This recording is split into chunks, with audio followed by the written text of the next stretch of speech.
Hello दोस्तों, आज हम रिपेयर करेंगे लुमिनस कंपनी का LB 675V का ये इन्वर्टर। तो इसे बैटरी से लगा लेते हैं और फिर इसे चेक करते हैं कि इसमें क्या प्रॉब्लम आ रही है। तो मैंने इसे बैटरी से लगा दिया है, अब इसको कर लेते हैं ऑन। तो इसकी UPS ऑन हो चुका है। इसकी आउटपुट देख लेते हैं कि कितने वोल्टेज ये आउटपुट निकाल रहा है। 273 वोल्ट इसके आउटपुट के हैं और 100 वाट का बल्ब जलने के बाद 240 वोल्ट इसके रह जाते हैं। तो इन्वर्टर UPS पे बिल्कुल ठीक चल रहा है। अब मेन लगाकर सीरीज़ में हम चेक करेंगे। ये हमारी सीरीज़ है, इसको मैंने सीरीज़ में लगा दिया है।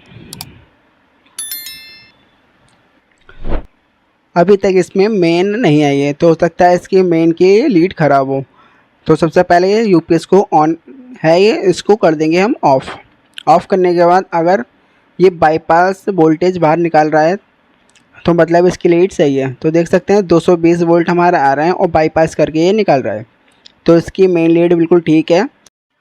जो इस इन्वर्टर में फॉल्ट है वो किट का है। अब देख लेते हैं कि किट में क्या क्या चीज़ें ख़राब होती हैं जिनकी वजह से इसमें मेन नहीं आती। तो सबसे पहले ये प्रीसेट होता है और ये IC होती है, ये दोनों ख़राब हो सकती हैं तो उसमें मेन नहीं आती है। ये प्रीसेट होता है 502 का, मेन का प्रीसेट होता है। अगर मेन नहीं आती है तो इसको हम चेंज करते हैं। और बाकी ये IC होती है। सबसे पहले हम मेन के वोल्ट चेक करेंगे कि इस IC पर मेन के वोल्टेज पहुंच रहे हैं या नहीं। और जब तक हम ये IC चेंज नहीं करेंगे तो सबसे पहले हम शुरुआत से चेक करेंगे कहाँ से वोल्टेज इनपुट के जाते हैं और IC तक पहुँचते हैं और फिर हम इसको चेंज करेंगे। तो सबसे पहले हमने इनपुट में लगा रखा है, तो देख सकते हैं ये होता है न्यूट्रल और ये होता है फेस। तो फेस से यहाँ से जाने के बाद ये 18 के रेजिस्टेंस लगने के बाद फिर ये 2 रेजिस्टेंस लगने के बाद ये डायोड तक पहुँचती है, जो हमारा फेस पहुँचता है डायोड तक। और उसके बाद जो न्यूट्रल में भी ऐसे ही होता है, यहाँ से न्यूट्रल जाता है और ये 3 रेजिस्टेंस लगे हैं, फिर ये जम्फर लगा है यहाँ से यहाँ को। उसके बाद ये 2 डायोड तक पहुँचता है। इस तरीके से डायोड की ब्रिज बनी हुई है, AC वोल्टेज को DC वोल्ट में कन्वर्ट कर देता है और फिर IC तक ये पहुँचते हैं। अब मीटर को सेट कर देते हैं AC वोल्ट पर। अब चेक करते हैं इसके इनपुट के वोल्ट। तो सबसे पहले हम न्यूट्रल और फेस के वोल्ट हम चेक करेंगे कि कितने वोल्ट यहाँ पर आ रहे हैं या नहीं। तो देख सकते हैं 220 वोल्ट हमारे इनपुट के यहाँ पहुँच रहे हैं। और उसके बाद ये देख सकते हैं रेजिस्टेंस लगने के बाद ये डायोड तक पहुँचते हैं। एक न्यूट्रल का पहुँचता है और एक फेस का। उसके बाद AC को DC में कन्वर्ट करके IC तक पहुँचते हैं। तो सबसे पहले हम AC के वोल्ट हम डायोडों पर चेक करेंगे। तो देख सकते हैं 0 वोल्ट, मतलब कोई यहाँ पर वोल्ट नहीं आ रहे। अब सबसे पहले इसको न्यूट्रल पर रखने के बाद जो फेस वाली मीटर की लीड है उसे हम रेजिस्टेंस पर रखेंगे। तो देख सकते हैं यहाँ पर 212 वोल्ट। उसके बाद ये 2 रेजिस्टेंस लगी हैं, रेजिस्टेंस से ऊपर चेक करेंगे तो 190 वोल्ट हमारे आ रहे हैं। मतलब जो हमारा फेस है वो डायोड तक पहुँच रहा है। तो यहाँ पे चेक कर लेते हैं, न्यूट्रल हमने डायरेक्ट लगा रखा है और फेस के हमने डायोडों पे लगा दिया है। तो 190 वोल्ट हमारे आ रहे हैं। अब ऐसे ही हमें न्यूट्रल के लिए करना है। अब एक मीटर की लीड को रख देते हैं फेस पर और दूसरी लीड को जो न्यूट्रल की सप्लाई जा रही है वहाँ जो रेजिस्टेंस लगी हैं वहाँ पर चेक करेंगे। तो पहले रेजिस्टेंस पे 210 वोल्ट हमारे आ रहे हैं, ये मैंने लगा दिया है, देख सकते हैं 210 वोल्ट है। अब दूसरे रेजिस्टेंस पे चेक करेंगे तो दूसरे रेजिस्टेंस पे कोई वोल्ट नहीं आ रहे। पहले रेजिस्टेंस पे आ रहे हैं, ये दूसरी पे नहीं आ रहे। मतलब इसकी ये 18 के इसमें रेजिस्टेंस लगी होती हैं, तो बीच वाले इसकी ये रेजिस्टेंस ख़राब है। अब प्लग निकाल देते हैं, MCB गिरा देते हैं और इसको कर लेते हैं मीटर को 20 के की रेजिस्टेंस पर। यहाँ पे हम रेजिस्टेंस चेक करेंगे। तो पहली वाली रेजिस्टेंस को चेक करके मैं दिखा देता हूँ कि कितनी के की रेजिस्टेंस है। 18 के, देख सकते हैं 18 के की ये रेजिस्टेंस है। अब जो बीच वाली रेजिस्टेंस ख़राब है उससे चेक करके देखते हैं।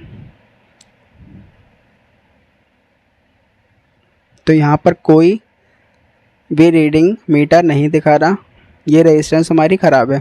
इसकी जगह आप सादी वाली रेजिस्टेंस हो जाती है 18 के की, वो लगा सकते हैं, या 20 के की मिले तो वो भी लगा सकते हैं। तो मेरे पास ये 18 के की रेजिस्टेंस थी तो मैंने ये रेजिस्टेंस में लगा दिया। अब फिर से हम प्लग लगा लेते हैं। अब चेक करेंगे कि डायोड तक वोल्ट मेन दिख सकते हैं, आ चुकी है, लेकिन फिर भी मैं आपको वोल्ट चेक करके दिखा देता हूँ।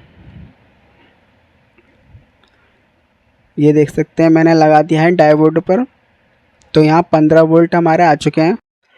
मीटर को 200 वोल्ट पर सेट करने के बाद चेक करके एक बार और दिखा देता हूँ।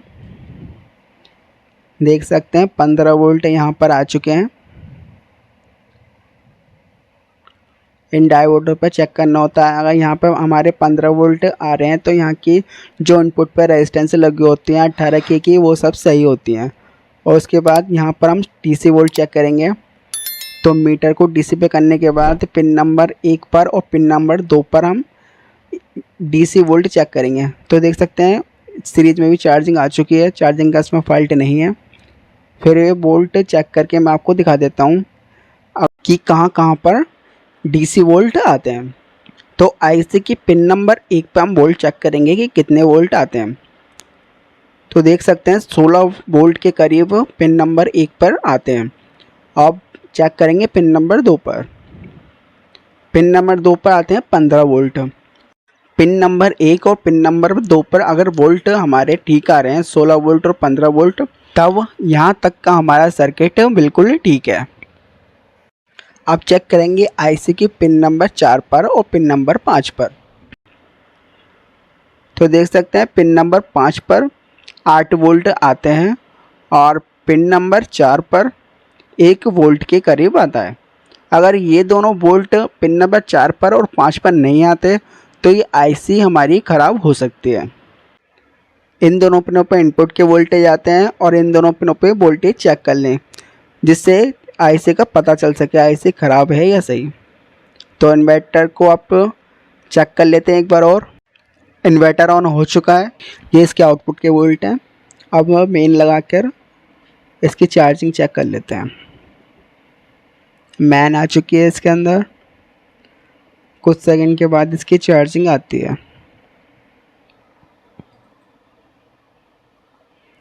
तो उसकी चार्जिंग भी आ चुकी है। इन्वर्टर बिल्कुल ओके हो चुका है। इसमें जो फॉल्ट था वो रेजिस्टेंस का फॉल्ट था। इसमें 18 के की जो रेजिस्टेंस लगी थी वो इसकी ख़राब हो चुकी थी, जिसकी वजह से इसमें मेन नहीं आ रही थी।